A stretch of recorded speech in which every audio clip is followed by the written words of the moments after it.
Right now in Seattle, some homes are getting 5 offers in the first week, but others are sitting 90, 120 days with 0 action.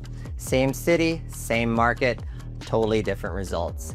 That's because Seattle isn't one market right now, it is 3, and most buyers and sellers have no idea which side they're on. I've been selling homes here for over 15 years, so today I'm going to show you exactly where you stand and what to do about it. All right, first let's talk condos. The math is broken. So here's the thing. I was chatting with one of my condo sellers this week and ran the numbers. They tell the whole story.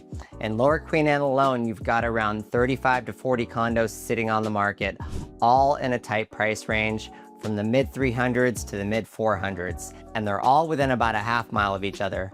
Every week, maybe one of them goes into contract. Meanwhile, more and more condos keep hitting the market. Active listings in Seattle are up about 28% year over year, but most of that increase is in condos and new construction townhomes. We've got a condo listed in that price range, been on the market 28 days, 0 tours. And trust me, we did not overprice it. The numbers made sense to us, they just don't seem to be making sense to the market. And when you break the math down, you'll see exactly why. All right, let's say you're planning on putting 20% down on a condo in that price range. You're looking at around $80,000 to $90,000 up front. Then you add in HOA fees, which in a lot of these buildings run anywhere from $600 to $800 a month. Property taxes come next. Then you factor in current rates around 6.27% for a 30-year fixed mortgage. The monthly payment is well over $3,000 a month. Now compare that to what a 1-bedroom in the same area costs for rent. You'll see why the gap between owning and renting has gotten so wide.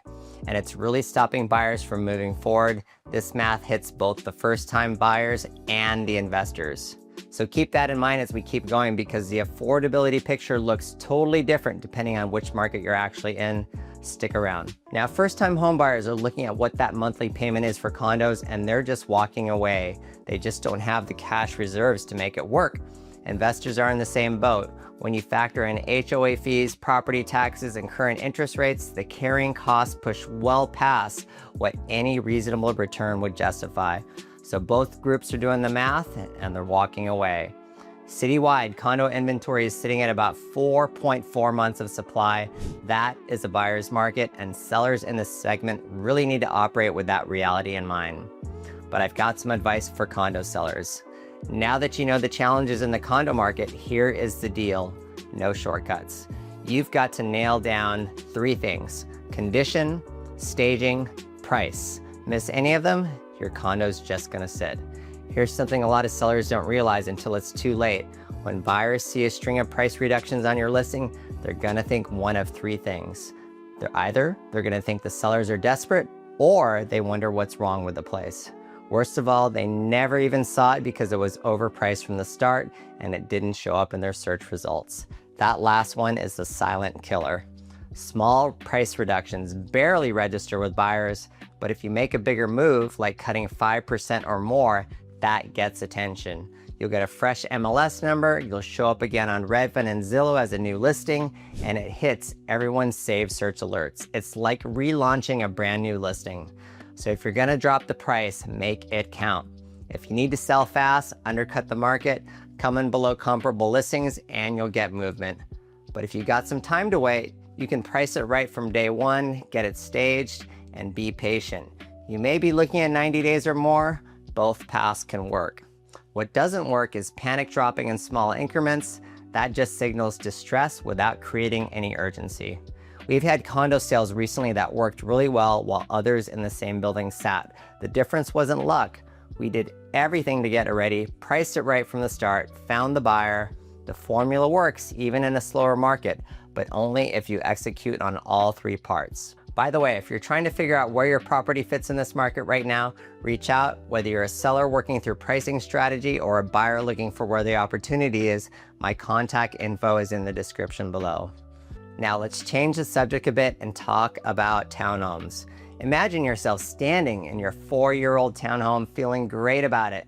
Then a buyer walks into a brand new townhome down the street at the same price, fresh appliances, builder warranties, 0 wear and tear, no maintenance history, it's practically perfect, Which one do you think they're going to choose? That's the tough spot existing townhome sellers are in right now. A couple of years ago, when the market was on fire, builders were grabbing land and pulling permits all over Seattle. Those projects take time. Now in 2026, all those new builds are coming online at once. New construction townhomes are sitting at about 4.7 months of inventory, and most are priced in the mid 900s to low 1 millions. There's a wave of new products hitting the market, and it's putting a lot of pressure on sellers of existing units. We've actually got a townhome on the market right now. Week 1, 15 people came through. Week 2, 8. Week 3, 2. The presentation is solid, the promotion is strong. When we break it down, it all points to one thing: price and patience. The market is telling you what it'll pay today, not what you paid a few years ago at the peak.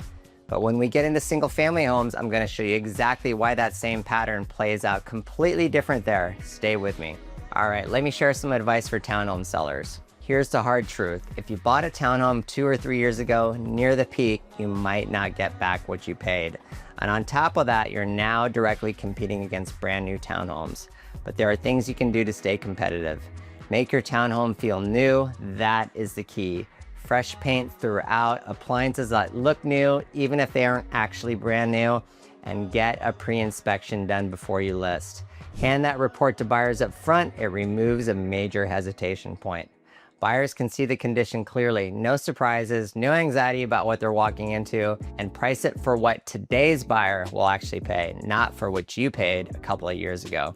You've got to price it for what makes your place more appealing than the brand new units currently down the street.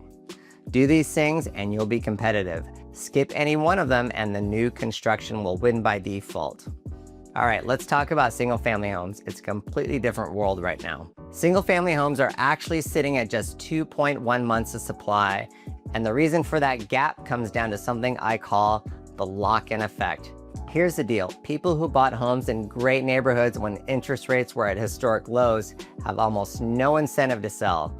If you've got a Craftsman in Green Lake or Finney Ridge with a rate in the low 3s, you're not giving that up unless you're relocating, downsizing, or going through a big life change. So supply stays tight in these neighborhoods while demand stays strong. For example, King County's median home price for single family homes is currently in the mid 800s to low 900s. And right now, around 80% of pending sales are getting multiple offers. Some of them even have escalation clauses, a very common thing for our market. That is real buyer competition in a market that is supposedly cooling off.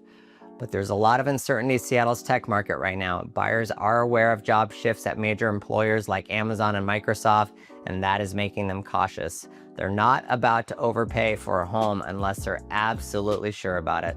So even with strong demand, homes that aren't priced right or aren't showing well are just sitting there. Now, 3 things separate the homes that are getting 5 to 10 offers from the ones that are sitting, even in those prime neighborhoods. Price, presentation, and promotion, the 3 Ps. Most sellers who try to shortcut on any one of those find out the hard way that a good neighborhood alone isn't going to get you to the finish line. First up, presentation. It's about professional photography, staging, no old carpet, no broken gutters, no overdue roof. Buyers know exactly what move-in ready looks like, and if your home doesn't show well, they'll skip right past it. Next, promotion. It's all about what your agent is doing to get your home in front of buyers. Where is it showing up? How is it being marketed? That stuff matters more than most sellers realize.